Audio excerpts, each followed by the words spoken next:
Pourquoi les exchanges vous demandent plein d'informations et c'est bien pire en 2025 que les autres années? Bon, la réponse, c'est travel rule. En français, la règle de voyage. Concrètement, c'est quelque chose qui existe déjà dans le monde bancaire depuis longtemps. C'est-à-dire qu'avec chaque transaction financière, on doit faire transiter plein d'informations sur l'expéditeur et sur le destinataire en même temps que la transaction pour être sûr de bien contrôler les flux financiers, éviter les dérives, éviter le blanchiment d'argent et assurer un contrôle sur les flux financiers. Bon, maintenant, ils veulent faire la même chose dans le monde de la crypto. Alors évidemment, ils ne peuvent pas le faire sur les exchanges qui sont décentralisés. Ils voudraient bien, ils essayent de faire passer des lois, mais c'est du grand n'importe quoi, c'est juste pas possible. Alors ils se rabattent sur les exchanges centralisés, parce que ce sont des entreprises qui sont immatriculées dans un certain pays qui doivent obéir aux règles de leur gouvernement. Donc ils s'attaquent à ce qu'ils peuvent. Donc, c'est quoi cette travel rule? Ben, elle a débuté à peu près au même moment que MiCA et elle impose dans les pays européens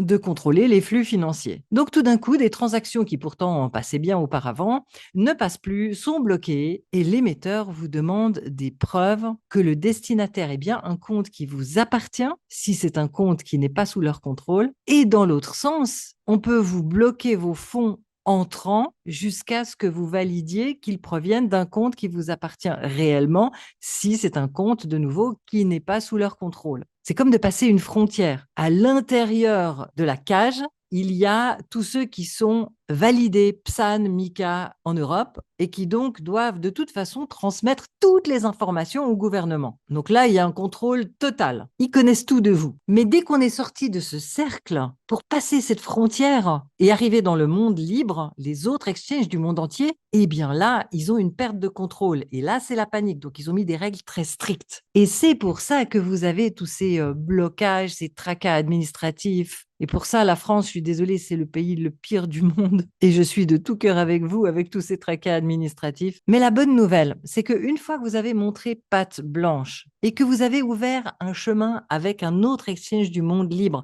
que ce soit votre propre wallet ou que ce soit un exchange centralisé, mais ailleurs, non validé en Europe. Quand vous avez fait toutes ces démarches et que vous avez réussi à ouvrir un canal, eh ben c'est comme d'avoir un visa qui vous amène en zone libre. Parce que depuis ce canal, vous pourrez ensuite faire librement des transactions ailleurs, vers vos wallets, vers vos exchanges centralisés. Alors si votre but, c'est d'être très discret avec vos fonds, c'est râpé. Ils savent ce que vous avez, ils savent où vous l'avez envoyé, donc ils savent que vous avez des comptes à tel et tel endroit. C'est pas la faute des exchanges qui transmettent les infos, non, c'est une décision du gouvernement. Donc, si vous ouvrez ce canal, soyez conscient qu'ils connaissent ce canal. Si c'est dans la finance décentralisée, ils connaissent le numéro de compte et ils ont des outils pour ça, hein. Faites-vous aucune illusion, ils ont déjà les outils. Et donc, ils vont tracer où sont partis les fonds qui sont sortis de leur juridiction. Parce que vous n'êtes pas anonyme dans la finance décentralisée, vous êtes pseudonyme. Ils vous tracent avec le numéro de compte et avec les envois qui sont faits par ce numéro de compte. Par contre,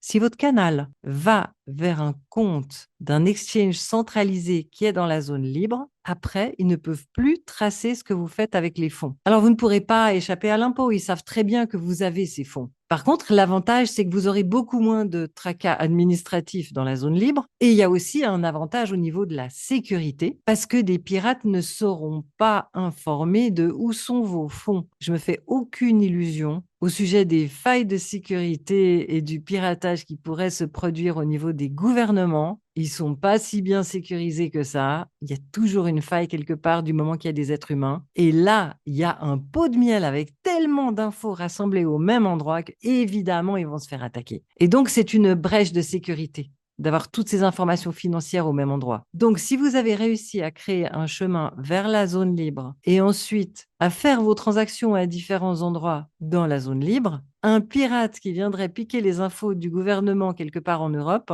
ne pourrait pas savoir où sont vos fonds. Ils vont pas s'attaquer à vous, ils vont s'attaquer au chemin le plus facile. Donc, en résumé, je vous ai expliqué pourquoi les tracas administratifs ont largement augmenté en 2025 à cause de cette fameuse travel rule et je vous ai expliqué comment y échapper, c'est-à-dire ouvrir un canal vers la zone libre, de préférence vers un exchange centralisé et faire vos opérations depuis là. Et maintenant, il me reste à vous souhaiter un joyeux chemin vers la liberté.